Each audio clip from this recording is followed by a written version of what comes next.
எங்கடா போனீங்க? ஒருத்தனையும் ஆளக்கானா? சுதார் எங்கடா போன? அவன் இருந்தானே நல்லா வேலை வாங்குவான், அவனே ஆளக்கானா? சார் வந்துட்டேங்க சார். என்னப்பா சித்தி, நீ கூப்பிட்டான்னு ஒடியாரு, அவ்வளவு விசுவாசமா இருக்கானவ. உனக்கு அவனை பத்தி தெரியாது, சரியான வேலைக்கார. நான் அவனை வச்சு நான் யூஸ் பண்ணிக்கிறேன். எவ்வளவு வேலை கொடுத்தாலும் தெளிவா பண்றாளு, சம்பளமும் கம்மியா வாங்குவான். அதனாலதான் அவனை வச்சு நான் குப்பையை ஓட்டிட்டு இருக்கிறேன். என்னடி இது? அண்ணே, தமிழ்நாட்டுல ரொம்ப முதலாளிக இப்படித்தான் வச்சு வேலை வாங்கிட்டு இருக்கிறானுங்க. நல்ல முதலாளிக்கு நல்ல தொழிலாளி கிடைக்கிறது இல்ல, நல்ல தொழிலாளி இருந்தானா நல்ல முதலாளி அமையறது இல்ல. ஆனா எனக்கு ரெண்டுமே அமைஞ்சிருக்குது.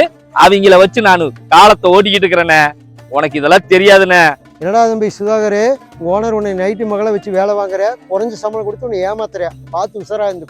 அண்ணே எனக்கு எல்லாம் தெரியுனே, அவர் என்னை ஏமாத்துறாருங்கிறது எனக்கு நல்லாவே தெரியுண்ணே. என் குடும்ப சூழ்நிலை அப்படி இருக்குண்ணே. நான் மட்டும் இல்லைண்ணே, தமிழ்நாட்டில் 100% பேர் அவங்க குடும்ப சூழ்நிலை காரணமாக எல்லா வேலையும் செஞ்சுட்டு தானே இருக்காங்க. என்னண்ணா பண்ணுறது?